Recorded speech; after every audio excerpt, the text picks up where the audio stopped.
Bueno, hemos presentado el proyecto de ley para suspender el inicio de clases presenciales en los niños. Encontramos al congresista Paul García en su trabajo de semana de representación en la comisaría de Bellavista.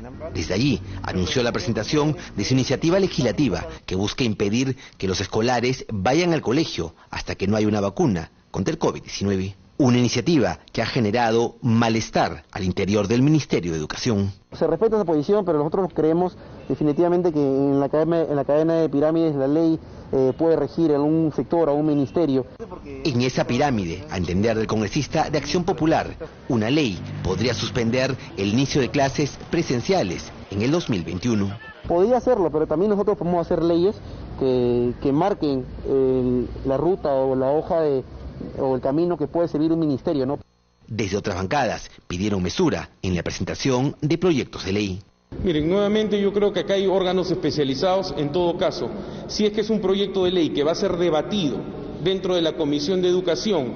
Que creo que más que proyectos de ley, lo que necesitamos en ese tema y en otros es sentarnos las partes involucradas, padres, ejecutivo, Congreso, y llegar a las soluciones más razonables. El debate recién comienza. La iniciativa será enviada a las comisiones de Educación y Salud en el Congreso para ser estudiada. La voz del Ministerio de Educación también será recogida en las próximas semanas. Y ahora vamos a entrar en comunicación con un especialista en educación, Ricardo Cuenca, investigador principal del Instituto de Estudios Peruanos y doctor en educación. Buenas noches a Ricardo Cuenca y bienvenido a Canal N. Ha podido escuchar al congresista autor de este proyecto de ley, Paul García. Muy buenas noches, Melissa. Muchas gracias por su invitación. Bueno, ha podido escuchar, le decía al congresista García, ¿está usted de acuerdo con este proyecto de ley, con las ideas que ha planteado esta noche? Mire, la propuesta del congresista García es una propuesta que es entendible en la preocupación que tiene respecto de la situación de los niños y de resguardar, digamos, la vida y la salud de los niños, y es una preocupación que creo compartimos todos y es absolutamente entendible, ¿no? No obstante, yo creo que no hay que apresurarse en la toma de decisiones porque creo que lo que necesitamos es tener la mayor cantidad de información posible. El regreso a las clases de los estudiantes no es una decisión educativa, ni política. Es una decisión que implica la actuación de varios sectores, ¿no? Y la decisión de regresar entonces tiene que, digamos, concentrar las distintas racionalidades con las que se ha ido atendiendo la pandemia, ¿no es cierto? La racionalidad sanitaria diría que todos nos quedemos en nuestra casa hasta que efectivamente aparezca la vacuna, pero sabemos que eso es insostenible, más aún en un país como el nuestro con una informalidad tan alta, o una racionalidad económica que digan más bien salgamos todos porque no podemos mantener la economía paralizada, ¿no? O aquello que sucede con racionalidades más bien sociales, que son, por ejemplo, qué pasa con los padres de familia, porque el trabajo ya cada vez se abre más, que no van a poder estar necesariamente con sus hijos o con sus hijas si es que no se regresan a clases, ¿no? Entonces yo creo que lo que usted planteó, Melissa, hace un momento, es una salida interesante que tiene que ver, primero, un equilibrio en estas racionalidades, y segundo, buscar múltiples planes, no estandarizar el asunto, tener información epidemiológica de las zonas donde están las escuelas, tener estudios que lamentablemente no tenemos del todo sobre determinantes de salud para ver cómo los comportamientos de algunos territorios, algunas regiones favorecen o no las vías de contagio. Es decir, hay un conjunto de decisiones que no son educativas que hay que considerar, sumadas a las educativas que usted mencionó algunas, por ejemplo, la distancia social, la reducción del aforo, podríamos hablar de la reducción de contenidos en el plan de estudio para que se vaya a menos horas a las escuelas, combinar lo presencial con lo no presencial. Entonces, yo creo que la preocupación es válida, pero también es verdad que para poder tomar la mejor decisión tenemos que tener toda la información del caso y tratar de buscar ese equilibrio respecto a todas estas racionalidades que le comentaba, ¿no? Correcto. Yo le preguntaba hace un momento al congresista de Acción Popular, a Paul García, si es que había tenido precisamente la oportunidad de conversar con especialistas en la materia, especialistas en salud, por ejemplo, especialistas en educación, como usted señala, padres de familia, por ejemplo, también sobre su proyecto, y por lo menos no fue claro, solamente señaló a un laboratorio y dijo que había conversado, bueno, con especialistas de este laboratorio que le habían señalado que se iba a iniciar ensayos de vacuna en niños, habló de Pfizer. Pero lo cierto es que vacuna no tenemos y no parecemos estar pues muy cerca de lograr esto.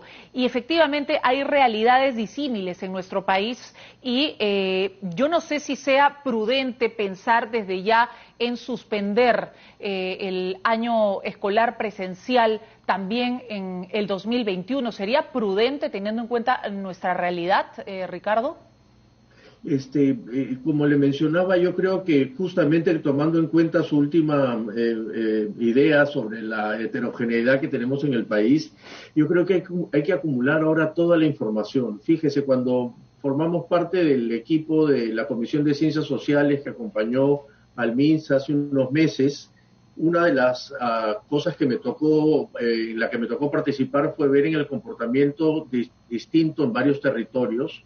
Y entonces allí donde hay una actividad económica que genera corredores de riesgo, probablemente habrá que tomar otro tipo de medidas, ¿no? Entonces, estandarizar todo y decir no se abre nada o se hace todo presencial son salidas y respuestas poco reflexionadas, ¿no?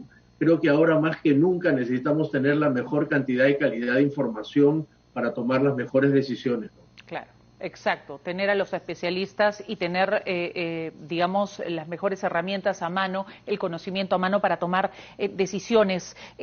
Con esto, la educación de alguna manera con este tipo de proyectos, no está sucediendo que la educación de alguna manera se está politizando o se está llevando a intereses particulares. Yo no sé si con un afán de protagonismo o qué, es decir, no se está invadiendo el territorio que debería ser competencia del Ministerio de Educación. ¿El Congreso no lo está haciendo?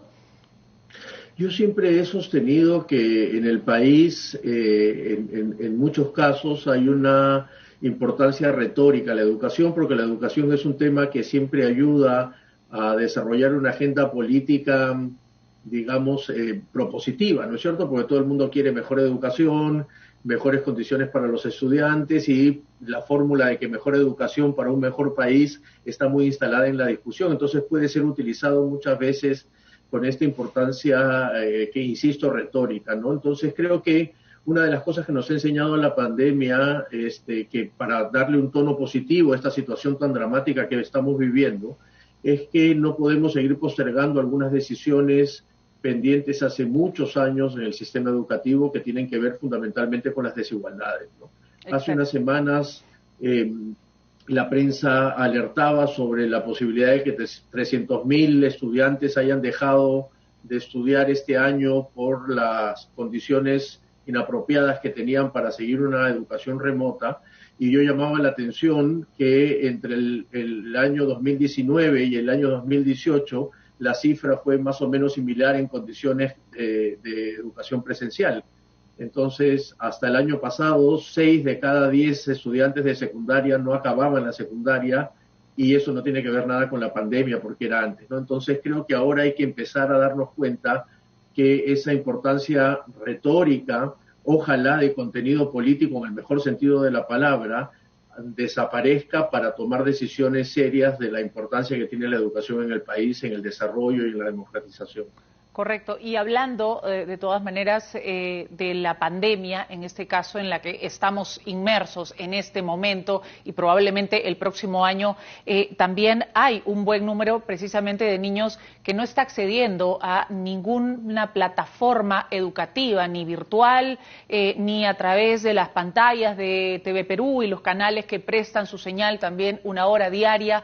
No tienen ninguna forma de acceso virtual a la educación, y probablemente la única presencia de Estado que tengan sea este local que los alberga para darles educación, y son probablemente más de los 250.000 aproximadamente que se tienen registrados.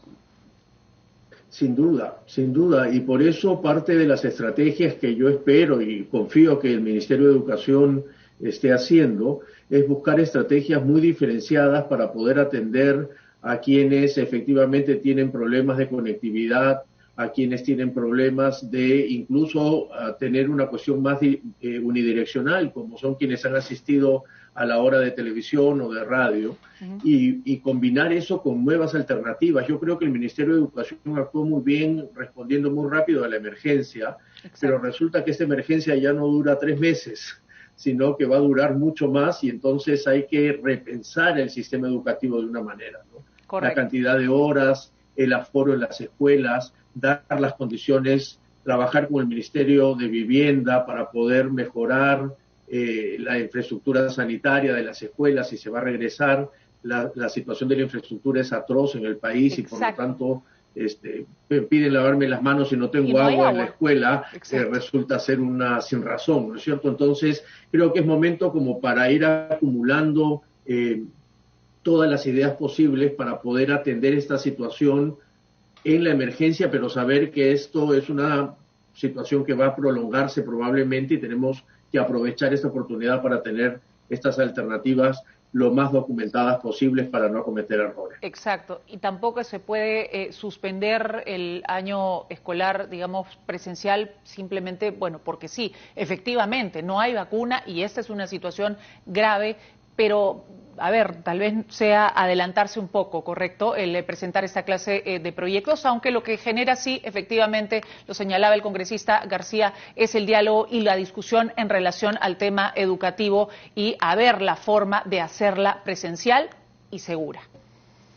Sin duda, sin duda. Yo creo que por eso, antes de apresurarnos, aunque la preocupación es absolutamente válida, acumular toda la información que necesitemos, hacer lo más intersectorial posible, exigir tener información transparente de lo que sucede en las regiones y a partir de eso ir tomando decisiones diferenciadas para poder equilibrar estas racionalidades, ¿no es cierto? Allí donde se pueda, probablemente se abrirá, pero saber que lo sanitario se cruza con lo económico, se cruza con lo social, se cruza con lo afectivo, y entonces en el encuentro de estas distintas maneras de entender la epidemia, creo que vamos a poder empezar a tener éxito.